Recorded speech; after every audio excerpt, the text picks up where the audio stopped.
paglingon mo, may garden. Uy, Selly.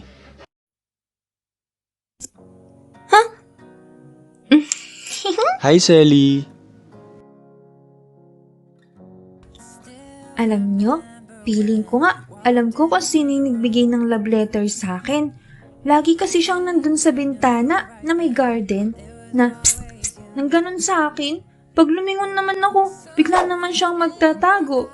Pero minsan, nagkakaabutan pa rin kami ng tingin.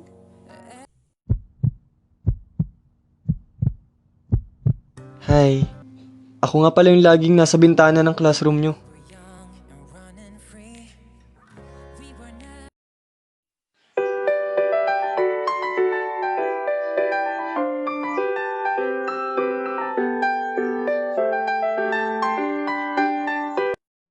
Hi mga beshies! Happy Valentine's Day sa inyo!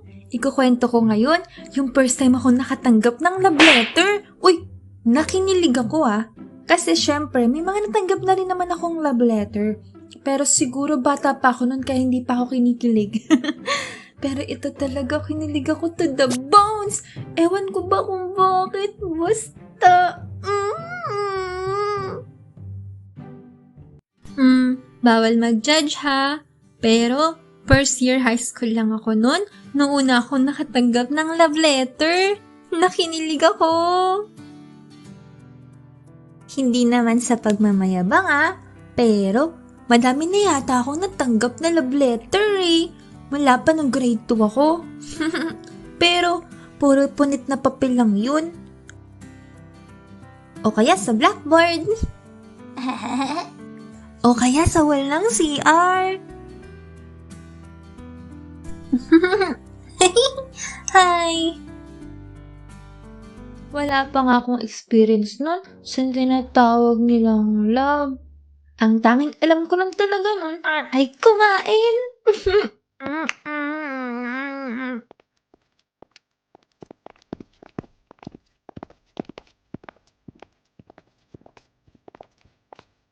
Ah, ah.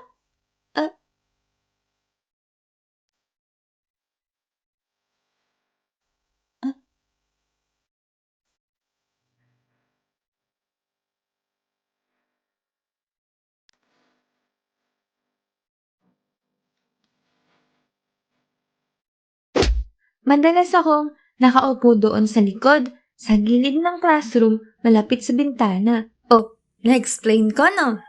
Gusto ko dun Kasi paglingon mo, may garden. Uy, Selly.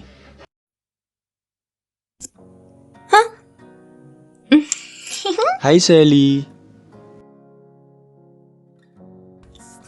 Alam nyo, feeling ko nga, alam ko kung sino yung nagbigay ng love letter sa akin. Lagi kasi siyang nandun sa bintana na may garden na psst, psst, nang ganun sa akin. Pag lumingon naman ako, bigla naman siyang magtatago. Pero minsan, nagkakaabutan pa rin kami ng tingin. Until one day, napansin na siya ng teacher namin.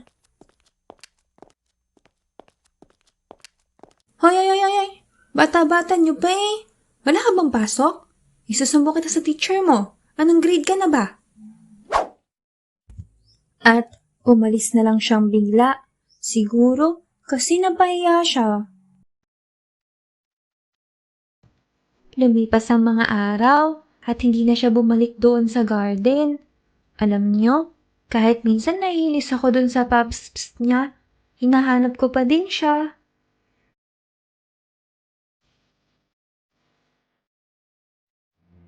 Makalipas ang ilang mga araw, recess namin yun. Habang kumakain ako ng masarap na coke at nakalimutan ko Basta may kinakain ako ng biskwit.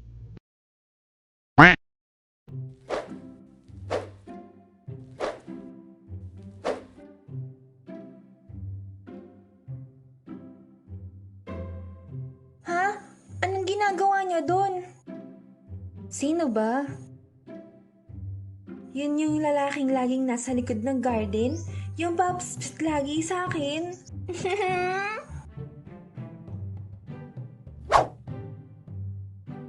Wala pa siya. Kumakain pa siguro. Matakaw yun eh.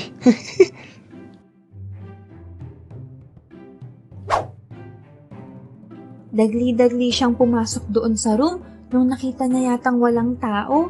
Tapos, dagli-dagli din siyang lumabas. Pagkatapos ng recess, pumasok na kami noon sa room namin. At nagulat ako sa nakita ko sa lamesa ko. Papel na may ginupit na 3 puso. Binuksan ko to agad at pinasa. Hi. Nahihiya akong lumapit sa'yo. Kaya patingin-tingin lang ako. Ako nga pala yung laging nasa bintana ng classroom nyo. Lagi ko lang pinagmamasdan ng maganda mong buhok. Kasi crush kita, Selly. Pwede ba akong sumabay sa'yo pa uwi mamaya? Tinatanong niyo ba kung sumabay ba siya sa akin nung pauwi? Syempre!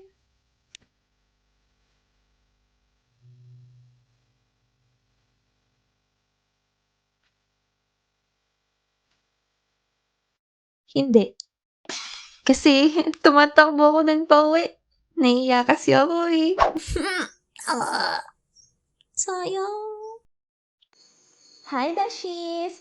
Sorry, late na to ang Valentine's special missions natin. Thanks to yung kababalikan sa club. Dabas ka talaga. Like and subscribe to our animation YouTube channel, guys. Thank you, Dashies. Thank you, thank you. Bye-bye. Like and subscribe, please. Hi. Nahihiya akong lumapit sa'yo. Kaya patingin-tingin lang ako. Ako nga pala yung lagi